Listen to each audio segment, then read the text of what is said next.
We're going to have fun and we're going to have some laughs as we honor Women's Achievement Month. Oh, it's Women's Month every month. Let's be serious.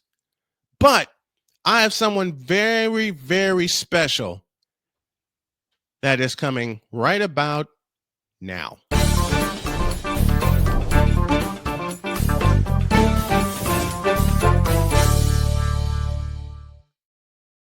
Hey, folks, please help me welcome Gina Rogers, public address announcer. How are you, my dear? Good to have you. Hey, thank you for having me. I'm great. Happy Good. to be here. It's you've been in the game a while, so have I. You're getting ready for something, and then your day just goes plop goes the weasel. What's that old basketball saying? Next play. Next Mhm. play. Just go to the next play. Go to the next play. Is Caitlin Clark as cool as she seems? I'm gonna be honest with you. All I right. don't know Caitlin is personally as I do some of the other players. Mm-hmm. So what I'm going to tell you about Caitlin is I'm amazed at how such a young woman went from being in high school in Iowa, where I saw her play, to being the international superstar that she is now, and how she's handled it all. And I've seen her grow through that time frame. That is amazing. So, It is. yeah, I can't tell you from a personal standpoint how cool she is, but I think it's pretty darn cool the way she's handled everything that's happened in her life. Agreed. Agreed. I just think she is so down to earth and so cool. And the way she, as you just mentioned, the way she handles Mhm. everything, it's like you're seeing all the hate poured on her and she just brushes it off, just like it's like you said, next play, next Yeah. play, next day Yep. for for her. How'd you get into doing public address announcing? Well, I'll go way back to the beginning. My I played basketball in high school, so I played the Nice. famous six on six here in Iowa, which was Uh-huh. a thing. Mm-hmm. And then I was at my niece was young in elementary school, and I was at one of her basketball games with my older sister. And my sister said, next year we should coach. And I'm like, okay. So next year I showed up to coach. Of course, she didn't. Um, yeah, that goes. So then I became a coach first, and then moved from AAU in elementary up to high school. And then after I stopped coaching, I kind of just was done coaching. I was sitting at a game one time, and the athletic director just came up and said, hey, we don't have a PA announcer for Friday. And I'd already been doing some radio commentary, Right. and they said, would you ever do it? And I'm like, yeah, I'll do it. And that was 20 some years ago, 22, 23 years ago now. So um, yeah, that's how it started, coaching. It's how it started for me was on a whim Yeah. because my friend Kevin checked out a camera. I was at Chicago State. My friend Kevin checked out a camera, and I looked at him and I said, "Can you attach a microphone to that?" And he says, "Yeah. What do you have in mind?" So I want to try something. Now I had a meeting earlier in the day, so I'm dressed in a shirt and tie. All right, I'm already dressed and Hmm. ready. We go over to the gym. Everyone's okay with it. We set up on the track, and lo and behold, that was my first play-by-play call. Chicago State Awesome. versus Northern Illinois. And me doing PA happened in 1998. Same school, Chicago State. They didn't have a PA announcer for women's hoops. Mhm. And I walked downstairs and I said, "Give me that microphone. I got this." That's great. And off to the races we went. Yep. Yep. That's wonderful. Wonderful. So which do you like better? Do you like commentating? Did you like commentating better or PA announcing? I like commentating. I Yeah. mean, I love doing PA, but growing up a Bulls fan, listening to Jim Durham and Johnny Kerr do the Bulls games on radio and also the simulcast on Sports Vision, Yeah. I had a simple philosophy: if they can do it, I can do it. Heck yeah. It's simple for me. If they can do it, I can do it. And many have doubted me over the course of what has been 29 years of me doing play-by-play announcing. The last 3 have been here in studio because of my health issues. I'm trying to walk and get my legs back because I sat in a wheelchair for a long time. Mm. Um, you know, me kicking cancer in the ass. That cost me about a year recovery Yeah. to get back. But I love doing both, but I love doing commentating more. Now I got a Yeah. funny PA story for you. All right. I was doing a baseball. I was about to do play by play for a baseball game for Whitney Young High School. They brought out the speakers, and the athletic director comes up to me and says, "Can you also do Can you also do PA announcing?" Uh, I'll give it a shot. Mhm. So Sure. he hands me the microphone. I put it on a stand and use my crowd mic, and I tape it on the fence. I don't know what I did, but these students loved it. Nice. How they would come up to the plate, play a song, play a walk-up song for them, and I'm digging into my old um, files of classic rock, and I use tunes like that to bring everybody up to the plate. Mhm. I did both that day. I did Okay. color commentary, and I did a play-by-play, and I did public address. That's And, impressive. and at the end of the day, at the end of the game, I was wiped out. I bet. I bet. Bringing the energy, bringing the heat. Yep, Yeah. you're locked in. Yep. My good friend Mark described it best when we were covering Valparaiso University baseball. You could have a day where you have no energy, but when you walk up to that microphone, it's all there, and you're focused It's true. for those 3 hours or however long the game is, and then your body just goes "Plugh" when the It's last true. out is recorded. Absolutely true. Absolutely true. You had games like Yep. that? Well, yeah, I do because I learned very early that, I was working full time. I'm not currently working full time, but I Right. would work in the morning and then I would go do a gig or whatever, a game. Mhm. And Mhm. I would find that, I'd have a headache or I'd be stressed out and just feeling like exhausted from the morning. But then Yes. as soon as you get into the arena or on the field or whatever, it totally and you know why I think it is? I think part of it is because we enjoy it so much. That's part of Yes. it. The Yes. other part of it is I think we as professionals in this field want to do our best for the athletes. We want to bring our best to help the athletes and then also to help the atmosphere, just make it better. And so it's in some ways you're like an actor because you got to turn it on, Mhm. and so then you turn it on and like you said, focus. I mean, I think yeah, there's the talking, there's the hype, but you got to pay attention to the game. You You can't have to. space off. And so, like you said, you're locked in for, 2 hours or whatever it is. And then after that, you're spent. Yeah, totally. Oh, and that was only the first game I did both play by play and public address. I've done it for baseball. I've done it for football.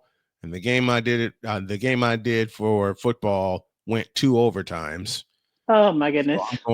I'm going back and forth with the PA and the play by play. Thank God my mixer was in good shape, and I would just turn my play by play mic down and up the ante on my crowd mic, make the announcement, and get back to business. Like I said, I did it for baseball, I did it for football, I did it for basketball, and I did it for volleyball. Oh wow. Those nights that I was pulling double duty, especially for volleyball, and it was my first year doing volleyball. I've announced volleyball Mm. 15 years. My first year doing volleyball, I'm looking at the roster, I'm going, how the hell do I introduce these girls? Idea hit me. Yeah. Idea hit me. Said, just do it the way you would announce lineups for basketball. Hmm. All right. I did that, and some dignitaries came in say and was wondering, where's the PA coming from? They go look across the way. And they would see me with a head Hey. with a headset on, calling the game for the radio station at Chicago State and for my own network. And then I turn my play-by-play mic down and do the PA announcing of who got the spike, who got the slam. That's awesome. That And takes talent because that's a whole two distinct type of yes, things. That's one thing since I always very careful when I PA announce not to commentate. And right. when I'm commentating, I have to turn that hat on. So being able to do both, that's impressive, man. Whew. A lot of practice. I'll tell you that Yeah. much. I've never done both at the same Lot, time. Absolutely lot, not. of, lot of practice, lot of pressure, and a lot of energy. Yeah. It's like you Oh said, yeah. you have to Would have turn to it be. on. If you're doing one, you have to turn that hat on all the way. Hmm. If Hmm. you're commentating, if you're doing PA, you got to turn that dial up Yep. all the way. Somehow, for like 14 years in different sports, I did both at least one time, and I had to turn That's both awesome. dials up. That's awesome. That's awesome. Good job. You never know what's going to happen when you're behind the microphone, That's true. and you get a sudden change. Because when I did an exhibition game for Chicago State, they were playing a Lithuanian team. Hmm. I didn't get the rosters until 20 minutes before tip off. And those names are not easy. To an English speaking person, those names are not easy. No, they're not. Mm. The proctor gave me the roster and walked away. Wait a minute. Hmm. I did nothing but study those names. And I'm thinking to myself, I'm going to butcher every one of them. I didn't make one mistake. Awesome. Good job. Like I Good don't know, job. I don't know how I did this. I don't want to know. I don't want to know how I did this. I just want to go home and go to bed. Yeah.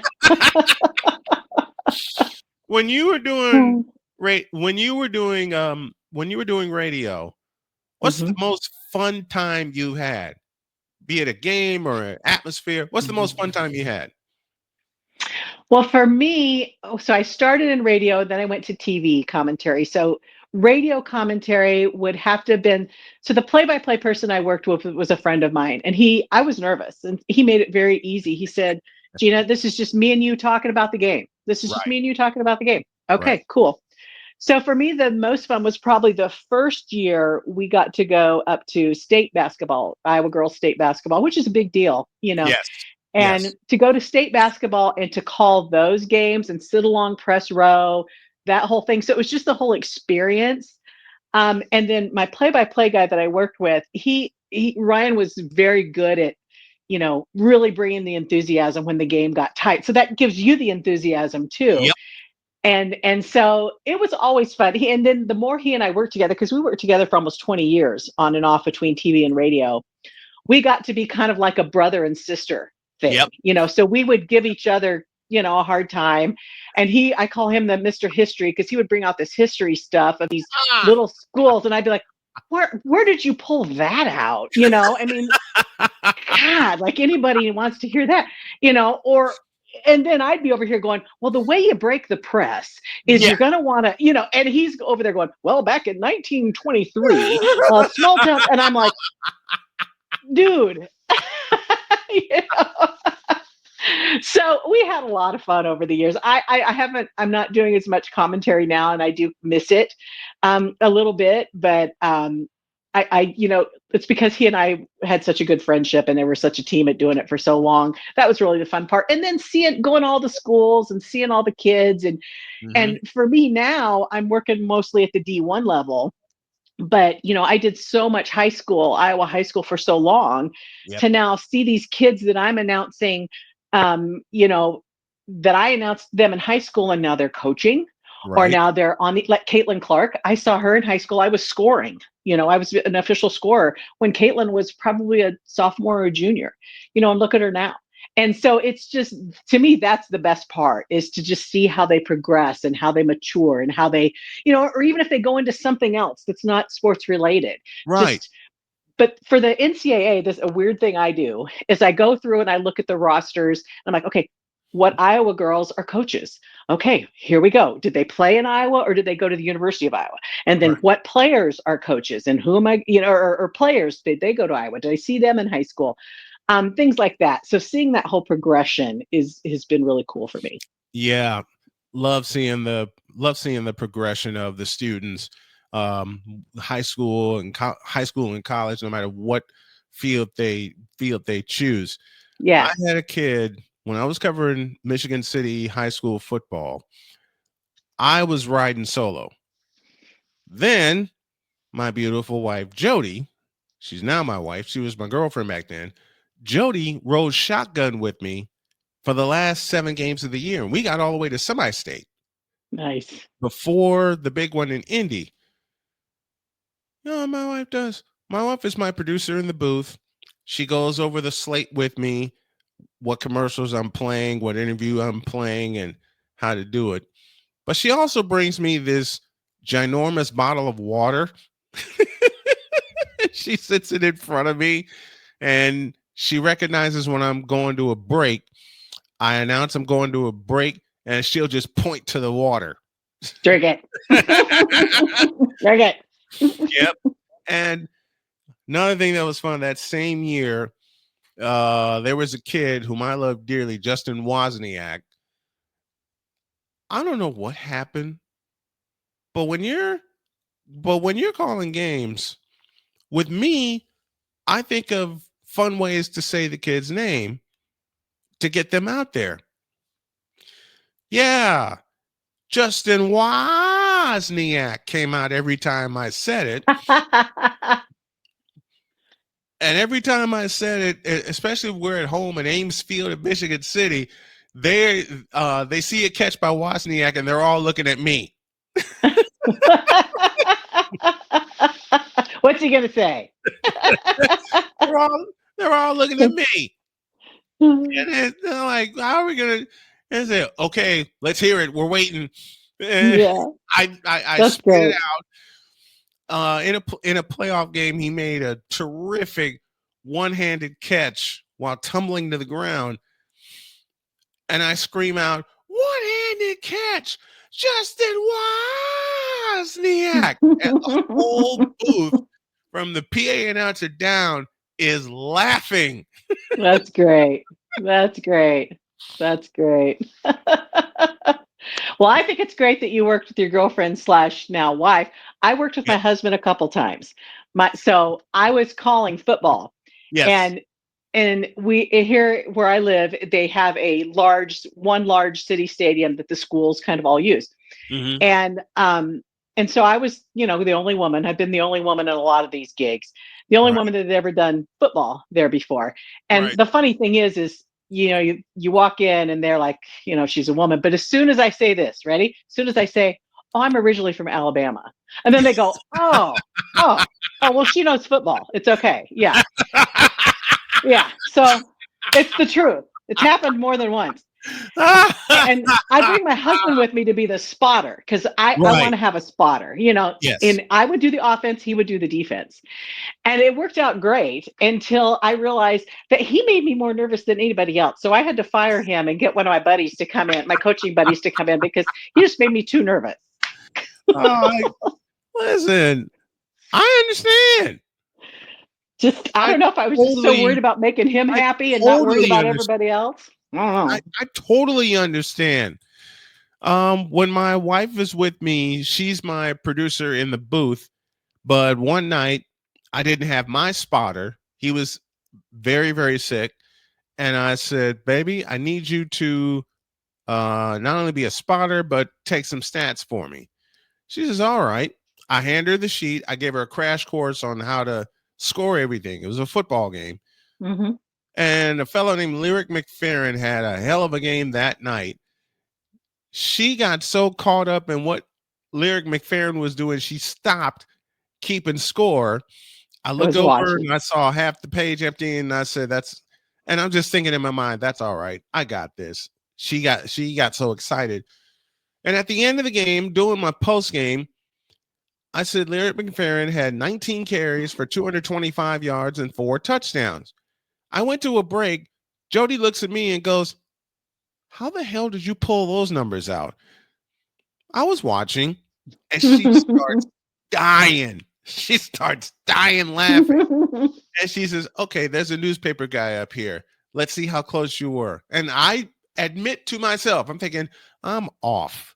I got to be Yeah. off with 225. I know he's got at least 200, but I'm off at 225. You know, what the newspaper guy tells me, he says, "Let me hear your stats." I said 19 for 225 and 4 touchdowns. He looked down at his stats and looks at me, looks down again, looks at me and Jody, and he says, "You're right on the button." I look at Jody and she looks at me. Newspaper guy, so impressed, he told everybody, and it was a playoff game, so all the newspapers were there. He Yeah. told Yeah. everybody down the line, including the fellows at Regional Radio Sports Network, my good buddy Paul Condry. Paul walks over to me as I'm packing up, and he goes, "How'd you do Dude. that?" Yeah. He goes, Dude. he goes, "Dude, how'd you do that?" I said, "Do what?" He says 19 carries. You had exactly 19 carries, exactly 225 yards, and 4 touchdowns.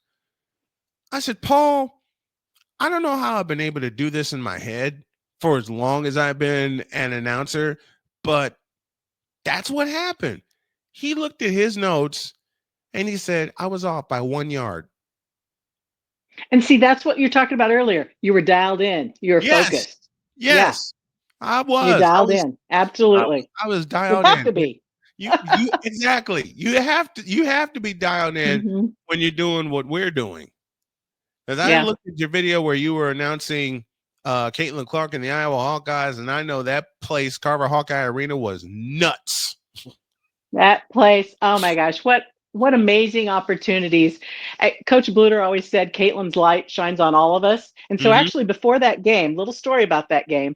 That was the Michigan State game last year. And I know everybody's seen the video of where she hit the shot in the very last second. Yep. And you can hear me. I'm calling that, but you can't hear me because there's That's it, 15. 15,000 people losing their minds, you know. But before that game, before lineups, Caitlin would always come out early. I will tell this story. Caitlin would always come out early and shoot around. And of course, there's people taking her pictures and that whole thing. And she'd always come over for a fist bump. Yeah. And so I fist bumped her. And then she started walking away. And I said, Caitlin, she came back over. And I just said, thank you. Thank you for all of this, Yep. because her light shines on all of us. Mm-hmm. And she just kind of, gave the wink, the grimace, the click or whatever. Yep. But yeah, it's just that was that's my Caitlin story. But I get, if we get to it, Kate Martin's my people. Kate Martin now Really. plays for the Valkyries, and Kate Martin is the most. I can tell you, she's the most wonderful person. Comes from a great family, gives the best hugs. Um, I love Kate Martin. Biggest martini you will find. Kate Martins are the There you martinis, go. and There I'm a you go. Kate I Martin love it. fan. And I'm gonna pay attention to the Valkyries this year as well as the Oh, for Indiana Pacers. sure. I've been Yes. covering. I fell in love with women's basketball back in '82 when they had their first Nice. Final Four at the Scope Nice. in Norfolk, Virginia. Cheryl Miller was there, Cynthia Cooper, and I learned about the USC Women of Troy and the Mhm. Louisiana Tech Lady Texters, Mhm. and Latex. I learned all of that, Mhm. just by watching the game. And now, Look at us now. Look yes, at us now. I yep, mean, it chokes me up. I mean, I was just at the ACC tournament, which was a huge opportunity for me, and it was so awesome. And I talked to couple people I've talked to before, Debbie Antonelli, I've talked to at Iowa games before, and Coach Stephanie White, for the mhm, Fever. And I went over and talked to Coach White for quite a while, and we just talked about how awesome things are. But I tell you what really got me on International Women's Day. I saw Coach Muffet McGraw sitting there, and I went over and talked to her. And I'm telling you, I got choked up. It was very meaningful for me. Hmm. I'm going to get choked up thinking about it. Just to see how far we've come. Yeah, the legendary Muffet McGraw. Oh my gosh, she was The so kind, legendary Muffet McGraw. so kind. So that was a huge deal for me. And then to watch Carol Lawson coach and Neil Ivy coach, and yeah, it was amazing, Oh amazing. yeah. Oh yeah. I covered the ACC tournament from here, and I couldn't even do a play-by-play call. I'm just dialed in and looking and studying Yeah, everything. I am really hooked on women's yeah, basketball. That's the thing. good. That's the Thank thing you. for me. On women's sports, that's the thing for me. That's the direction I'm going to take my company in and do more and just do more women's sports. Thank you. We need women supporting women and we need men supporting women because we are all stronger together. Well, I'm going to say this. I'm going to start coverage of the women's tournament when they do their first four. I'm doing a couple. Tomorrow. Yep. I'm doing their first four game. I'm doing the men's first four games, and then I'm doing the women's uh first four, and then after that's going to be all women's basketball. Well, on that first four, you'll see Iowa State. Yep. You'll see some Iowa girls. Audie Crooks. I'm telling you what. Not only is she a beast, she's a Yes. wonderful person. She is a really good person. I have met her as well at the state tournament. She comes from this tiny little town. Hmm. I mean, she can sing. She can play instruments. She's awesome. Yep. She's awesome. Oh man, Audi Crooks. I love seeing her play. I She's a love seeing beast. her play. She's a big. She's got the footwork. She's got I mean, she just doesn't miss. So when I coached, I was a post coach. So Hmm. I tend to watch the posts. And Yes. and so, making a layup, here's the commentator thing. The post player you don't miss bunnies. You just don't miss those inside shots. You No, don't miss them. you And know. then I would say you appreciate the contact because that means it's an and one, and you should Yep. be the best free throw shooter on the team and step Mhm. up every time and make that free throw. See, conversations like this need more of. Need more. I want to interview more women that are in announcing. All right. I had a chance to meet Beth Mowens one year when she covered the Yeah. Chicago Sky. Beth Mowens, I tell you what, Beth Mowens, I thought, okay, there's no way she'll talk to me. Man, we sat and talked for a good 20 minutes. Hmm. I'm like, man, I know what I'm doing now. And that's I said, that's the main direction where I'm gonna take Snowman Sportsnet, that's our play-by-play arm, to do this. This has been a very delightful and a very wonderful conversation. This is Gina Rogers, PA announcer, and Gina, I would love to have you back. I'd love to come back. And I've heard you mention Chicago so many times. I'm moving to Chicago in a couple months. Oh wow! Hmm. Yes, So yes, let's yes, let's yes. stay connected, man. Done. We will Okay. stay connected. Thank you, my dear. Appreciate you. Thank you.